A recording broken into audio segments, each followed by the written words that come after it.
Le docteur Marcus Green en avait vu beaucoup au cours de ses années comme vétérinaire. Des pattes cassées, des excroissances étranges, des adieux déchirants.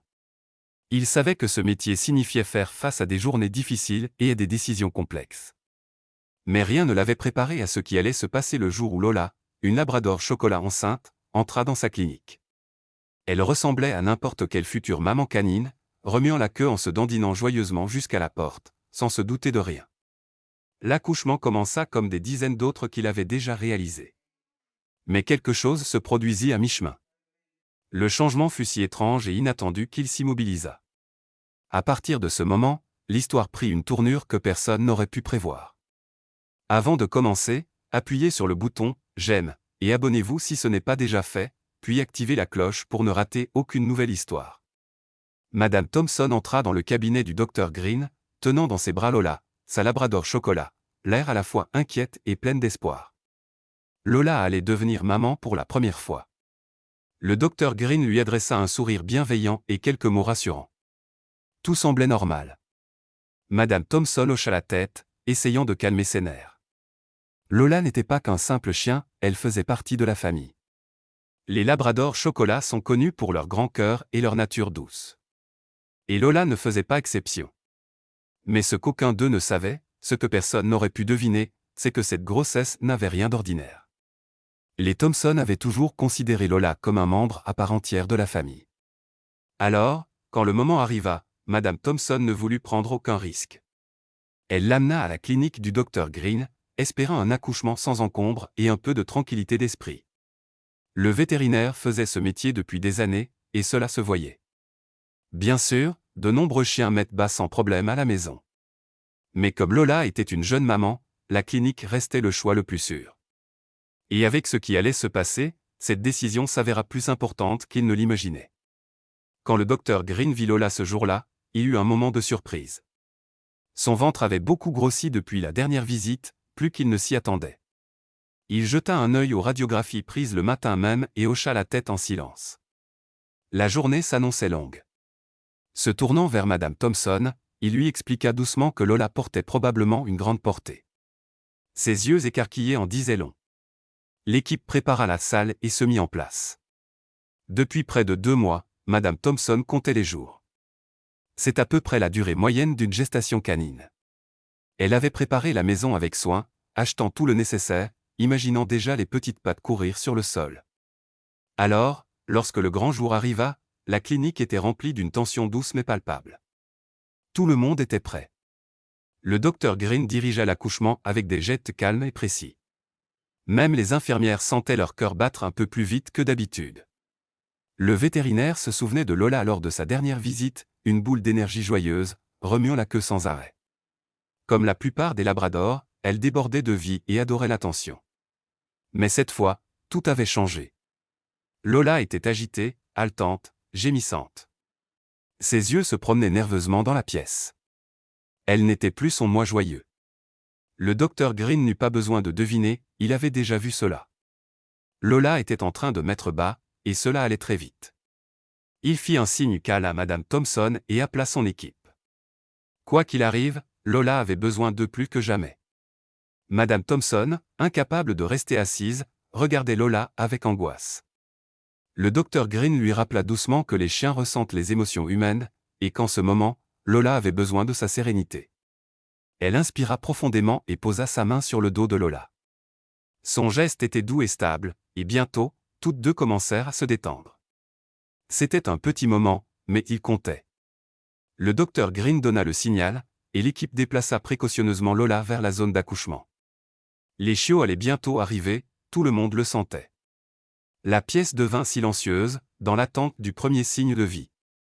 La plupart des portées de chiens comptent entre 5 et 6 chiots, mais il n'est pas rare d'en voir une douzaine.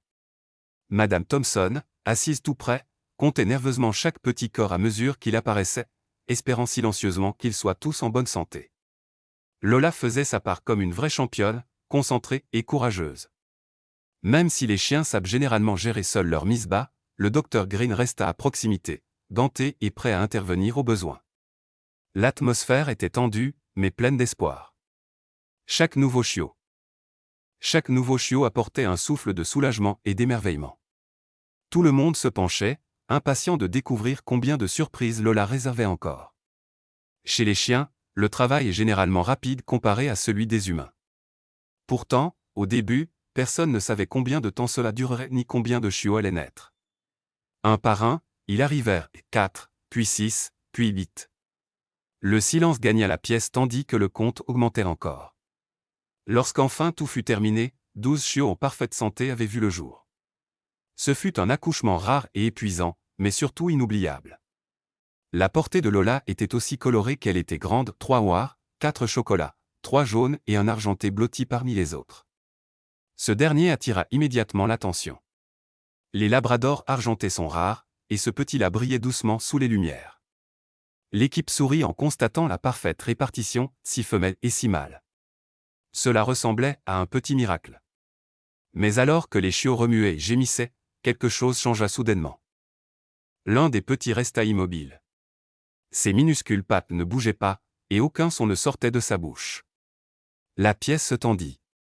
Le docteur Green s'avança, les yeux fixés sur le petit corps inerte. Quelque chose n'allait pas. Le mot mort-né planait dans l'air.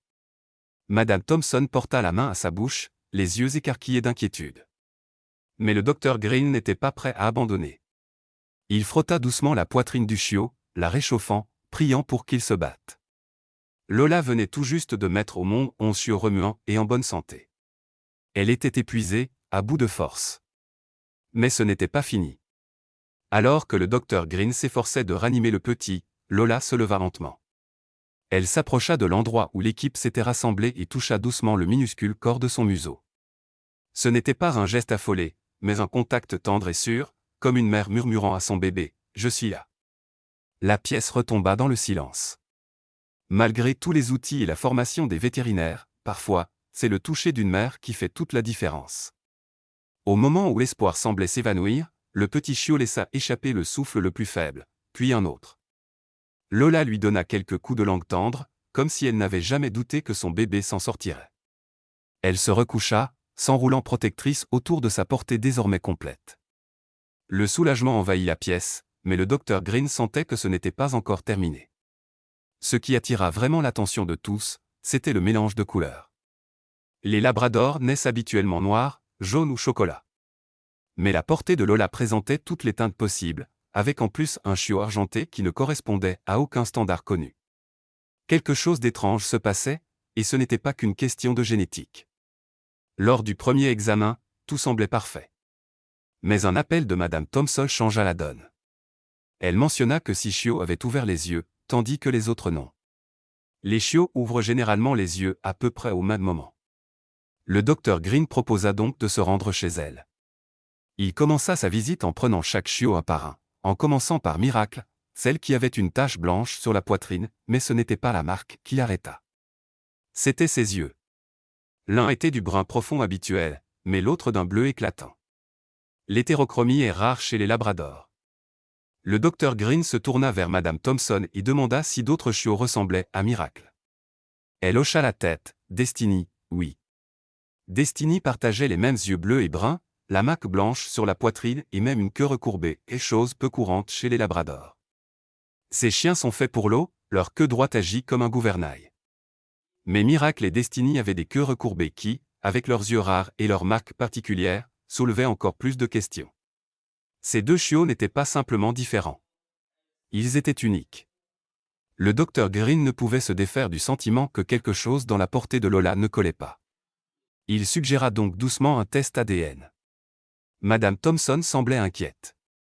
Quelque chose dans leur gène racontait une histoire, et il voulait la lire. Elle accepta. Le docteur Green prit délicatement des échantillons buccaux des deux chiots et les envoya au laboratoire. Puis vint la partie la plus difficile, attendre. Le docteur Green était en pleine consultation lorsqu'il reçut les résultats. Dès qu'il eut terminé, il déchira l'enveloppe et parcourut le rapport du regard. Les résultats ne confirmaient pas seulement que les chiots étaient différents, ils révélaient quelque chose d'extraordinaire. Miracle et Destiny étaient des jumelles monozygotes, des jumeaux identiques. Chez les humains, c'est déjà rare. Chez les chiens, c'est presque impossible. La plupart des portées sont composées de frères et sœurs fraternels, issus chacun d'un ovule distinct. Mais Miracle et Destiny provenaient d'un seul ovule fécondé qui s'était divisé en deux. Ce phénomène est si rare que le premier cas confirmé chez le chien n'a été signalé qu'en 2016. Avant cela, on le croyait presque mythique. Ces chiots n'étaient pas simplement rares, ils faisaient partie de l'histoire. Apprendre qu'elles étaient des jumelles identiques laissa le Dr Green sans voix. En toutes ces années de pratique, il n'avait jamais rien vu de tel. Il contacta des collègues, consulta des articles et posa des questions. Les réponses étaient rares. Lorsqu'il partagea la découverte avec Madame Thompson, elle fut tout aussi stupéfaite. Le nom Miracle n'avait jamais si bien porté son sens. La plupart des propriétaires d'animaux n'aiment pas multiplier les visites chez le vétérinaire, mais Madame Thompson revenait sans cesse à la clinique du Dr Green. Non pas parce que quelque chose allait mal, Lola allait bien, et les chiots prospéraient, mais parce que quelque chose d'inattendu continuait de se produire. Puis survint une nouvelle surprise. Au détour d'une conversation, Madame Thompson mentionna que Miracle et Destiny grandissaient plus vite que les autres, bien plus vite. Cela attira immédiatement l'attention du Dr Green. Il pensait que le mystère s'était clos avec les résultats ADN, mais les chiots de Lola n'avaient pas fini de le surprendre. Il retourna à la maison, carnet en main, bien décidé à comprendre. Il pesa chaque chiot, mesura leur taille et prit des notes précises. Miracle et Destiny étaient en parfaite santé, mais le reste de la portée ne grandissait pas au même rythme. L'écart était trop grand pour être normal. Était-ce lié à la nutrition, à la génétique, ou à autre chose? Déterminé à comprendre, il consulta d'autres vétérinaires et spécialistes des animaux. Pourtant, aucune de leurs hypothèses n'expliquait la différence marquée de croissance. Finalement, il convint qu'il leur fallait plus d'informations. Quelque chose, dans l'ADN de ces chiots, restait à découvrir. Coton-tige en main et l'esprit plein de questions, le Dr Green retourna chez Madame Thompson. Un par un, il préleva délicatement un échantillon buccal de chaque chiot. Les échantillons furent de nouveau envoyés au laboratoire, mais cette fois, la portée entière était incluse. Encore une fois, le Dr Green se retrouva à attendre surveillant la boîte aux lettres, jetant des coups d'œil à l'horloge, se demandant ce que le laboratoire allait révéler cette fois-ci. Puis, un après-midi ordinaire, son assistant lui remit une enveloppe. Il l'ouvrit lentement, sans s'attendre à rien d'extraordinaire, mais ce qui lui le figea sur place. Le mystère était enfin résolu. Les chiots de Lola avaient été conçus grâce à un phénomène appelé superfécondation. Cela semblait dramatique, mais la signification était simple, Lola portait deux portées en même temps, engendrées par deux pères différents. C'était rare, mais cela expliquait tout. Soudain, tous les détails étranges prirent sens. La superfécondation n'est pas qu'un mot insolite, c'est un phénomène bien réel. Et bien qu'il soit plus courant chez les chiens, il reste rare. Cela se produit lorsqu'une femelle s'accouple avec plusieurs mâles pendant sa période de fertilité, donnant naissance à des chiots de pères différents dans la même portée. Lorsque le Dr Green expliqua cela à Madame Thompson, sa mâchoire faillit tomber. Deux pères, deux portées à la fois. Avec les résultats ADN éclaircissant enfin toute l'histoire, le Dr Green ne put s'empêcher de demander à Madame Thompson si elle avait une idée de la manière dont Lola s'était retrouvée avec deux portées de deux pères différents. Elle soupira et esquissa un sourire gêné. Apparemment, durant l'un des cycles de chaleur de Lola, celle-ci avait vécu une petite aventure imprévue. Madame Thompson pensait que Lola n'avait rencontré qu'un seul mâle cette nuit-là, mais il était clair qu'elle avait été un peu plus occupée que prévu. Tout s'éclairait maintenant. Cette fameuse nuit avait conduit à une portée très inhabituelle, ou plutôt deux. Miracle et Destiny étaient la preuve vivante des aventures de Lola. Le Dr Green et Madame Thompson avaient enfin leur réponse. Deux portées, deux pères, et un ensemble de jumeaux identiques, voilà la cause de semaines d'interrogation. En toutes ces années d'expérience, le Dr Green n'avait jamais rien vu de tel. Lola n'était pas seulement une fière maman, elle battait des records. L'histoire de Lola se termina bien, 12 chiots en parfaite santé, un foyer aimant, et un mystère qui laissa même un vétérinaire chevronné admiratif. Mais tous les chiens n'ont pas cette chance. Si vous envisagez d'adopter un chiot, l'une des choses les plus importantes que vous puissiez faire est de le faire stériliser. Ce n'est pas seulement pour éviter les portées surprises, mais surtout pour offrir à votre chien une vie plus longue et plus saine. Cela aide aussi à réduire le nombre de chiens sans abri. Qu'il s'agisse d'un chiot unique comme Miracle et Destiny ou d'un chien de refuge en attente d'un foyer, chaque chien mérite un endroit sûr, une gamelle pleine et quelqu'un pour l'aimer.